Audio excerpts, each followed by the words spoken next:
என்னம்மா பண்ற அப்பா? தம் பண்ணுது. நான் வந்து ஒரு லாஸ்ட் 2 இயர்ஸாகவே வந்து சிக்கன் பிரியாணிக்கு இந்த ரெசிபி தான் வந்து ஃபாலோ பண்ணுறேன். சீரியஸ்லி சொல்கிறேன், செம்மையாக இருக்கும் வந்து சிக்கன் பிரியாணி. ஃபர்ஸ்ட் வந்து என்னென்னா, சிக்கனை வந்து நல்லா வாஷ் பண்ணி எடுத்துகிட்டு அதில் வந்து பிரியாணிக்கு என்னென்ன போடுவோமோ அது எல்லாத்தையுமே கொஞ்சம் கொஞ்சம் போட்டு வந்து நல்லா மேரினேட் பண்ணி வச்சிடணும். லைக் என்னென்னா, தக்காளி, இஞ்சி பூண்டு பேஸ்ட்டு, உப்பு, வத்தப்பொடி, லெமன், தயிர், இந்த மாதிரி கொத்தமல்லி இலை, புதினா இலை எல்லாமே கொஞ்சம் கொஞ்சம் போட்டு நல்லா மிக்ஸ் பண்ணி ஒரு 1/2 அன் ஹவர் பிஃபோர் வச்சிடணும். அதுக்கப்புறம் அரிசி, பாஸ்மதி அரிசி தான் எடுத்திருக்கேன். பாஸ்மதி அரிசியை நல்லா வாஷ் பண்ணி அதையுமே வந்து தண்ணி ஊற்றி ஊற வச்சுக்கிட்டேன்.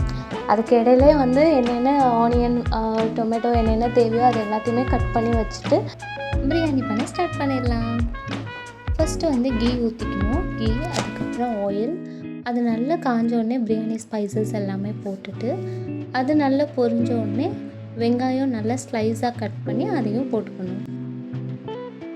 ஆனியன் நல்லா ப்ரௌன் கலரில் வந்தோடனே அது கூட இஞ்சி பூண்டு பேஸ்ட்டு போட்டு அது நல்லா பச்சை வாசனை போனதுக்கப்புறம் நம்ம மேரினேட் பண்ணி வச்சுருக்க சிக்கனையும் அது கூட போட்டு நல்லா மிக்ஸ் பண்ணி ஒரு மூடி போட்டு மூடி வச்சிடணும்.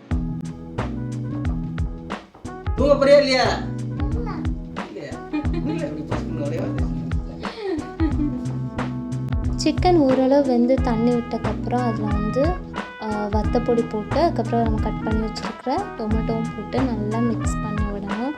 அப்புறம் அதில் கொஞ்சம் லெமன் ஜூஸ் ஊற்றி அதை மிக்ஸ் பண்ணி அதுக்கப்புறம் ஒரு பவுலில் கொஞ்சம் தயிர் எடுத்து அந்த தயிரோட பிரியாணி மசாலா சேர்த்து நல்லா மிக்ஸ் பண்ணி அதையும் சேர்த்து நல்லா கிண்டி விடணும்.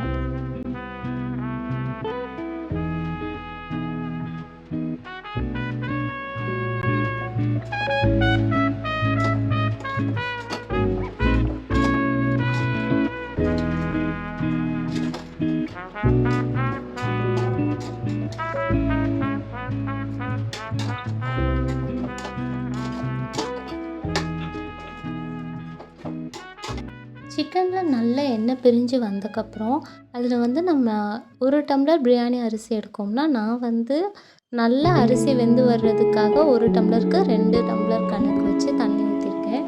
அது நல்லா கொதித்ததும் அதில் வந்து நம்ம ஊற வச்சுருந்த பிரியாணி ரைஸையும் மிக்ஸ் பண்ணி நல்லா அரிசி வந்து உடையாமல் கிளறி விட்டு அதுக்கு மேலே கொத்தமல்லி இலையும் புதினா இலையும் தூவி ஒரு மூடி போட்டு மூடி வச்சிடணும். நான் சைடு பை சைடு வந்து ஜவ்வரிசி பாயாசம் வைக்கிறதுனால ஜவ்வரிசியை வந்து ஒரு சைடில் வேக வச்சுருக்கேன். அதே டைமில் வந்து என்னென்னா பிரியாணி நல்லா வெந்துருச்சு. ஸோ வந்து தம் ஸ்டேஜ் வைக்கிறதுக்காக ஒரு தோசைக்கல் வச்சு அதுக்கு